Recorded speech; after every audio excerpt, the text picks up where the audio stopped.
മത്തിച്ചാറ് മണക്കണ് മണക്കണ് മണം അങ്ങോട്ട് എത്തിയോന്ന് അറിയത്തില്ല. This is Saturday evening. ഇന്ന് ഉച്ചയ്ക്ക് പവിഴൻ ഒരു ലോഡ് മത്തി കൊണ്ടു തന്നു. ലഞ്ച് ഇങ്ങനെ വയറ് നിറച്ച് കഴിച്ചിട്ട് പിന്നെ അധികം നേരം പണിയെടുക്കാണ്ട് പോയി കിടന്നൊരു ഉറങ്ങണം. ഉറങ്ങി എണീറ്റിട്ട് വന്നിട്ടാണ് ഉച്ചക്കത്തെ ചോറും കറികളും ഒക്കെ മാറ്റി വെക്കുന്നത്. ഇതിപ്പോ രസവും ക്യാബേജും ചിക്കൻ ഫ്രൈയും ഒക്കെയാണ്. മത്തി കുറച്ച് അധികം കിട്ടിയപ്പോൾ എനിക്കൊരാളെ ഓർമ്മ വന്നു. ഈ സങ്കടം വരുമ്പോൾ ഞാൻ ബിരിയാണി കഴിക്കുന്ന മാതിരി ഇത്തിരി സങ്കടം കൂടുതൽ വരുമ്പോൾ മത്തി കഴിക്കാൻ തോന്നുന്ന ഒരാളുണ്ട്. മോഹൻദാസ് അങ്കിൾ. അപ്പന്റെയും കൊച്ചുപ്പയുടെയൊക്കെ കൂട്ടുകാരനാണ്. ഹലന്റെയും ടീമിന്റെയൊക്കെ MD. പിള്ളേർക്കുള്ള ഡിന്നറാണ് ഇപ്പൊ ഈ കാണുന്നത്. അങ്കിളിന്റെ പേര് ചുരുക്കിയിട്ടുള്ള വിളിയാണ് കേട്ടോ MD എന്ന്. നമ്മുടെ കിച്ചൺ മാറ്റ് കുറച്ചധികം നാളായി ഓടുന്നു. ഒരെണ്ണം പുതിയത് ഞാനങ്ങ് ഓർഡർ ചെയ്തു. കുക്കുന്നൊരു ബാഗ് മേടിക്കണമായിരുന്നു. അവന്റെ ബാഗിന്റെ സിബ് വീഴുന്നില്ലായിരുന്നു. അതെല്ലാം ശരിയാക്കാൻ നോക്കിയപ്പോൾ മൊത്തം സാധനങ്ങളും പൊട്ടിപ്പോയി. ലിങ്ക് ചെക്ക് ചെയ്താൽ ഇതൊരു ഗേൾസ് ബാഗ് എന്നാണ് നിങ്ങൾ കാണുന്നതെങ്കിലും ഇത് കറക്റ്റ് ആൺകുട്ടികളുടെ ബാഗ് പോലെയാണ് ഇതിന്റെ പ്രിന്റും കാര്യങ്ങളും ഒക്കെ. അതുകൊണ്ട് തന്നെ നോക്കി വന്ന കൂട്ടത്തിൽ കുക്കുവിന് ആകെ ഇഷ്ടപ്പെട്ടത് ഈ ഒരു സാധനമാണ്. തിങ്കൾ മുതൽ വെള്ളി വരെ ട്യൂഷനും ശനിയും ഞായറും സ്വിമ്മിംഗ് ക്ലാസ്സിനും പോകുന്നുണ്ട് കുക്കു. ബാഗ് ആണെങ്കിൽ കയ്യിൽ കിട്ടിയത് വെള്ളിയാഴ്ച വൈകുന്നേരം. ആകെ പിന്നെ അത് ട്യൂഷൻ ഒരു തവണ ഇട്ടുകൊണ്ട് പോകാനേ പറ്റുള്ളൂ. ഇനിയിപ്പോൾ സ്കൂളിൽ പോകാനായിട്ട് കാത്തിരിക്കുവാണ് പുതിയ ബാഗ് എല്ലാവരെയും കാണിക്കാനായിട്ട്.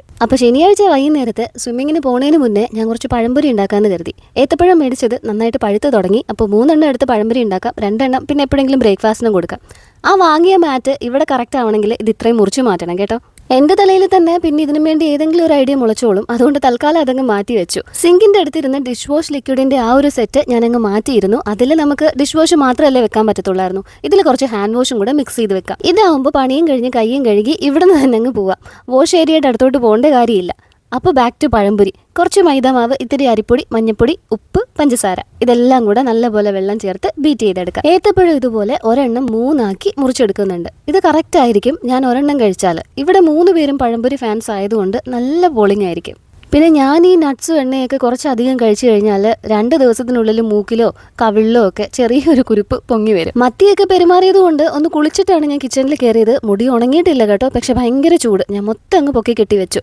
പാല് കയ്യിൽ കിട്ടിയാൽ പിന്നെ തനിയെ പോയി ഈ സ്പേസിൽ ഇരുന്നോളും. അവിടെ ഇരുന്നാണ് പാല് കുടിക്കുന്നത് രാവിലെയും വൈകിട്ടും ഒക്കെ. ക്യാമറ ഓണായിരിക്കുന്നത് കണ്ട് ഒരാൾ ഗോഷ്ടി കാണിക്കുന്നത് ഞാനിപ്പോൾ കാണിച്ചു തരാം കേട്ടോ. ഇത് ഞാൻ കട്ട് ചെയ്ത് മാറ്റത്തില്ല എന്ന് അവനോട് പറഞ്ഞിരുന്നു. ഇതെല്ലാം അവൻ ഉണ്ടാക്കി കൊടുത്ത ചെയിനാണ്. അത് നനയ്ക്കത്തില്ല. അത് ഇതുപോലെ കൊണ്ടുവന്ന് എൻ്റെ കയ്യിൽ തരും. പോസ്റ്റായിരിക്കുന്ന 1 മണിക്കൂർ ഞാൻ എന്തെങ്കിലുമൊക്കെ എഡിറ്റ് ചെയ്തുകൊണ്ടിരിക്കും. സൺസെറ്റ് ഇതേ കറക്റ്റ് ആയിട്ട് ആ ഒരു ക്ലൗഡ് കൊണ്ടുപോയിട്ടുണ്ട്. ഞാൻ തിരിച്ചെത്തിയപ്പോഴേ കണ്ണങ്കയ്ക്ക് പനി പിടിച്ച് കിടക്കുന്നു എന്നും പറഞ്ഞ് എന്നെ വിളിച്ചോണ്ട് വന്ന് കാണിച്ചിരുന്നു. മോഹൻദാസ് അങ്കിളിനുള്ള മത്തിക്കറിയും മത്തി വറുത്തതും ചപ്പാത്തിയൊക്കെയാണ് ഞാൻ ഈ റെഡിയാക്കിക്കൊണ്ടിരിക്കുന്നത്. ആ മത്തിയിൽ കിടന്ന് വിരകേണ്ടിയിരുന്ന എന്നെ ഫുഡ് അടിക്കാൻ പോകാൻ വാന്നും പറഞ്ഞ് അമ്മമാര് വന്ന് വിളിച്ചോണ്ട് വന്ന് ഇവിടെ ഇരുത്തി ക്യാബേജും ചിക്കനും കഴിപ്പിക്കുന്നു. പനി പിടിച്ച് കിടന്നവനാണ് മുൻപിൽ. 2-3 മത്തിയെങ്കിലും ബാക്കി വരും എന്നാണ് എന്റെ നിഗമനം. പിന്നെ ഫ്രിഡ്ജിലും മത്തിയുണ്ട്. അപ്പൊ തൽക്കാലം ഇവിടുന്ന് ഫുഡ് അടിക്കാമെന്ന് കരുതിയിട്ടാണ് ഞങ്ങൾ ഇങ്ങ് പോകുന്നത്. കറിക്കൊരൽപ്പം എരിവ് കൂടുതലാണെന്ന് എനിക്കും അറിയായിരുന്നു. അഭിപ്രായം ചോദിച്ചപ്പോൾ മോഹൻദാസ് അങ്കിൾ എരിവ് അങ്ങനെ വേണം എന്നാണ് പറഞ്ഞുകൊണ്ടിരിക്കുന്നത്. പിന്നെ നാളെ പഴങ്കഞ്ഞി എങ്ങനെ ഈ ചട്ടി കഴിക്കാന്നുള്ളതാണ് ഈ ഡിസ്കഷൻ. അപ്പം നമുക്ക് അടുത്ത വീഡിയോയിൽ കാണാം.